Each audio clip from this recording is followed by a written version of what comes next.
അപ്പോൾ യഥാർത്ഥത്തിൽ നമ്മുടെ നാട്ടിലെ പാവപ്പെട്ട സാധാരണ മുസ്ലിങ്ങൾ അവർക്ക് ഒന്നാമത് ഇസ്ലാമോഫോബിയ വളരുന്നുണ്ട്, ഇൻസെക്യൂരിറ്റി ഉണ്ട്. അവർ ഈ കാര്യങ്ങൾ കേൾക്കുമ്പോൾ അവർക്ക് വേദന ഉണ്ടാകുന്നു. അവരിൽ ഒരു തീവ്ര വിഭാഗം വരെ തെറ്റിദ്ധരിപ്പിക്കുന്നുണ്ട്. ഈ വേദനയിൽ നിന്ന് അവർ ഡിഫൻസ് എടുക്കുകയാണ്. ഈ വേദനയിൽ നിന്നും വിഷമത്തിൽ നിന്നും എങ്ങനെങ്കിലും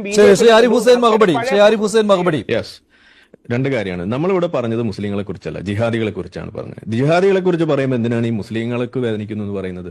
ജിഹാദികളെ കുറിച്ച് പറയുമ്പോൾ മുസ്ലിങ്ങൾക്ക് വേദനിക്കുന്നുണ്ടെങ്കിൽ വേദനിക്കാൻ പാടില്ല എന്ന് പറഞ്ഞു കൊടുക്കേണ്ട ആളുകളാണ് നമ്മൾ. ഇവിടെ സംഘികൾക്കെതിരെ പറയുമ്പോൾ ഹിന്ദുക്കൾക്ക് വേദനിക്കുന്നുണ്ടെന്ന് ആരും ഇവിടെ പറയാറില്ലല്ലോ. അത് വിചാരിച്ചിട്ട് അതങ്ങനെ പറയരുതെന്ന് ആരും ഇവിടെ പറയാറില്ലല്ലോ. എന്തിനാ ഇത്തരത്തിലുള്ള ഇരട്ടത്താപ്പ് എന്നാണ് ഞാൻ ചോദിക്കുന്നത്. ജിഹാദികളെ പറയേണ്ടടുത്ത് ജിഹാദികളെ പറയണം.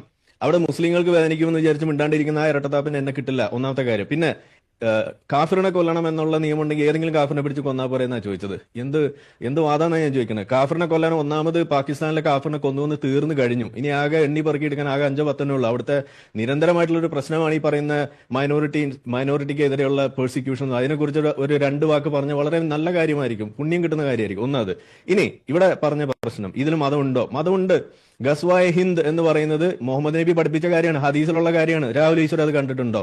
ഇല്ലെങ്കിൽ പിന്നെ അത് ഞാൻ പറയട്ടെ അത് പറയാൻ പറ്റില്ല. ഞാൻ സംസാരിച്ചു കഴിഞ്ഞിട്ട് സംസാരിച്ചാൽ മതി. ഞാൻ സംസാരിച്ചു കഴിഞ്ഞിട്ട് ഒന്ന് ക്ഷമ കൈക്കൊള്ളൂ. അത് ഞാൻ സംസാരിച്ചു കഴിഞ്ഞിട്ട് രാഹുൽ പറയും. അല്ലാതെ ഇടയ്ക്ക് കയറരുത്. അത് മര്യാദകേടാണ്. മര്യാദ കാണിക്കും.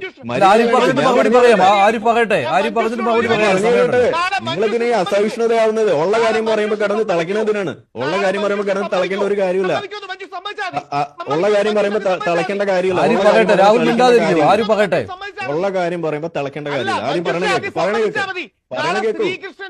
പറയണ കേക്കൂ. രാഹുലൊന്ന് അടങ്ങ്. ആദ്യം ഞാൻ പറയണ കംപ്ലീറ്റ് ചെയ്യട്ടെ. കേൾക്ക്. ഓക്കെ.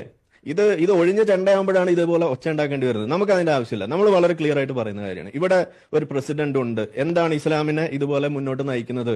ഇവിടെ ആഗോളതലത്തിൽ ഗ്ലോബൽ ടെറർ ഇൻഡെക്സ് വരുമ്പോൾ അതിനകത്ത് ടോപ്പ് ടെറർ ഇൻഡെക്സ് അതിന്റെ അറ്റാക്സിന്റെ കണക്കെടുത്തു കഴിഞ്ഞാൽ 20 എണ്ണം ഇസ്ലാമിക് ടെറർ അറ്റാക്സ് ആണ്. ഇവിടെ ടോപ്പ് 10 അല്ലെങ്കിൽ ടോപ്പ് 50 ടെറർ ഓർഗനൈസേഷൻസ് ലിസ്റ്റ് എടുത്തു കഴിഞ്ഞാൽ അതിൽ 50ഉം 100ഉം അത് ഇസ്ലാമിക് ടെറർ ഓർഗനൈസേഷൻസ് തന്നെയാണ്. ഇവരെല്ലാവരും ഫോളോ ചെയ്യുന്നത് ഇസ്ലാമിന്റെ ഡോക്ട്രിൻസ് തന്നെയാണ്.